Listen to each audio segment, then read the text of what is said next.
So here's a picture through the tube. The gain is set almost all the way down.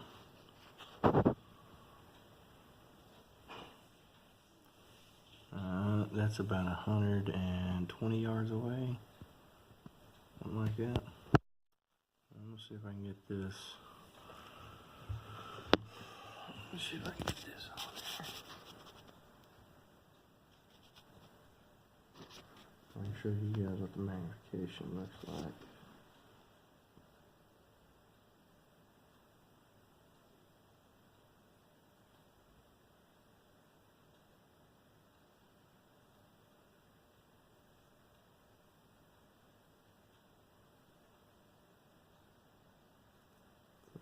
About 12 power.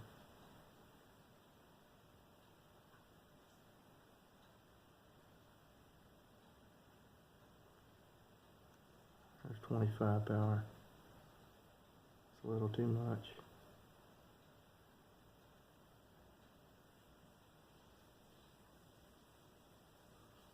I'm back down to about 7 power.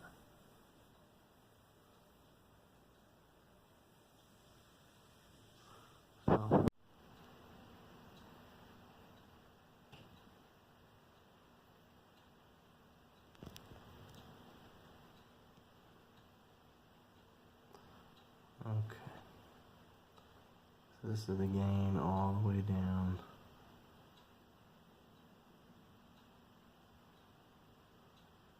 I don't know if it's going to show it on the camera. I'll see if I can get it to go brighter.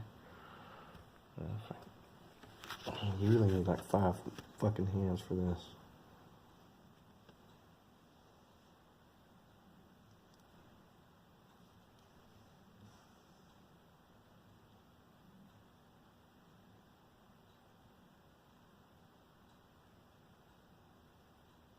Oop.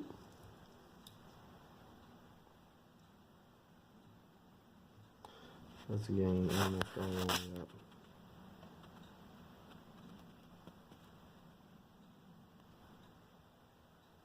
Puts out a bright image. That's without an illuminator. Pretty damn bright. Let's go down.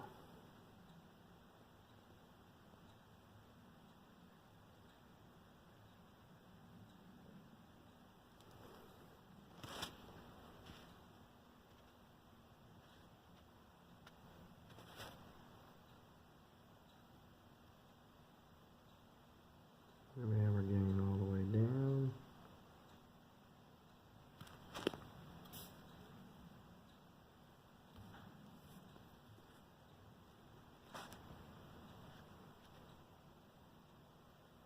It's still a bright image. Alright guys, I'm back again with another video. This time it's with the PVS-30 Knights Armament military grade night vision clip-on. Man, I got that Gen 2 and I got to looking through that tube and I thought, dude, I really want to know what Gen 3 looks like. So the old internet forum knowledge, don't go Gen 1, Gen 2, save up your pennies, get Gen 3. It holds true for the most part. You know, if you get into it, you're just going to want to get the bigger and badder thing, you know. So that's exactly what I did. I researched this pretty heavily. And one of the main reasons that I wanted to go from that coax was the coax, you're able to use it around 6 to 8 power. I wanted to stretch that out a little bit and get some distance with it. Another reason is the coax was, the focus mechanism was a little finicky, but it worked very well. And I will, you know, say this as a disclaimer. If you're just looking at hunting, using this, you know, for casual use or whatever, coax Gen 2 HD version, I don't think I'd go anything below that. That's going to suit your needs just fine. This is a little over the top, but, you know, I had to have this badass shit, and that's the reason why I got it. So anyway, I did my research on these things, and I don't think anybody has anything negative to say about a PVS-30. That's one thing I noticed right off the bat. Now I was trying to compare this with the Armament Co-LR Gen 3 Pinnacle unit, Now I understand one of them is military grade, the other one is not. So I called a bunch of dealers and spoke to a few people.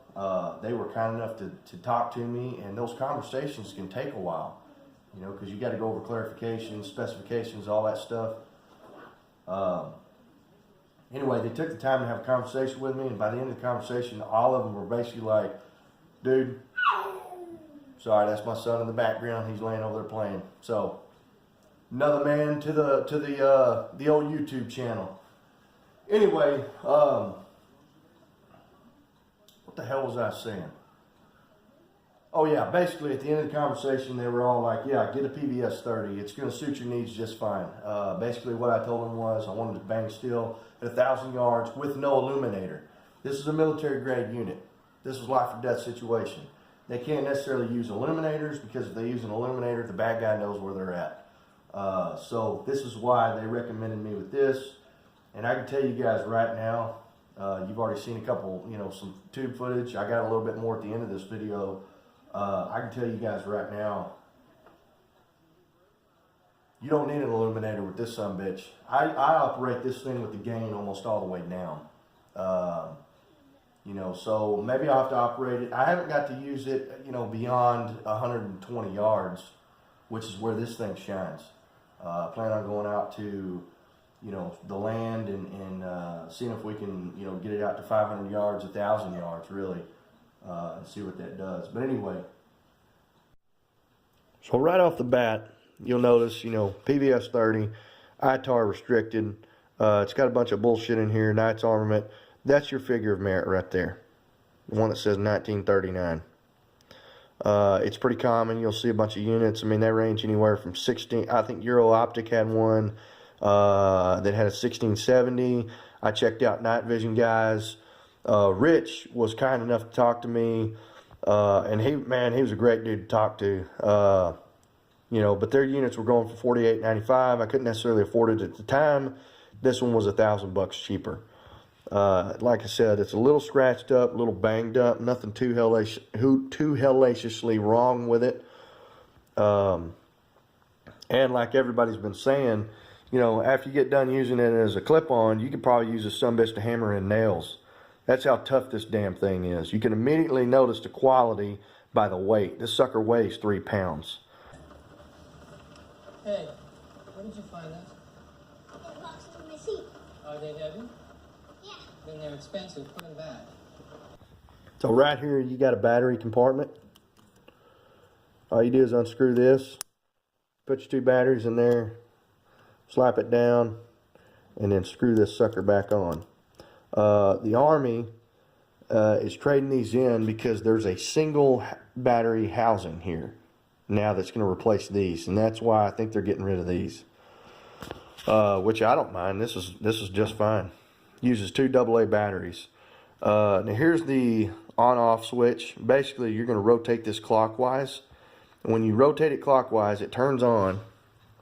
Let me see if I can get in here and see this. There's a little notch.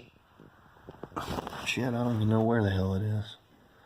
Anyway, there's a little notch. You rotate this clockwise. You got to pull out and then rotate it clockwise. Once you rotate it on, it's going to be at the highest gain setting.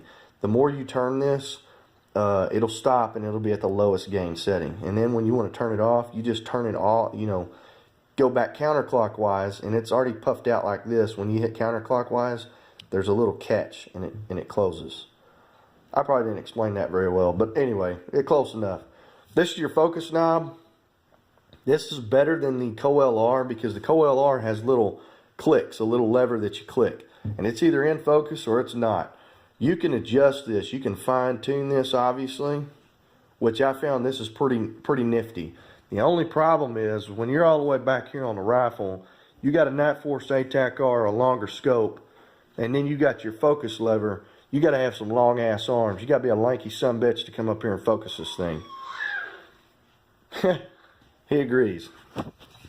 So here's the QD mount, and basically this thing, this little lever right here locks, so it locks forward so this doesn't come out, and then you push this back and then pull this off. This thing comes off the rail and you're good to go. And then you got this little thing right here. Night center this. Let me see if I can get this. Hang out real quick. Okay, so basically you take this right here, this little shroud, and you can wrap it around here. And then it keeps light from coming in. So that's pretty nifty as well.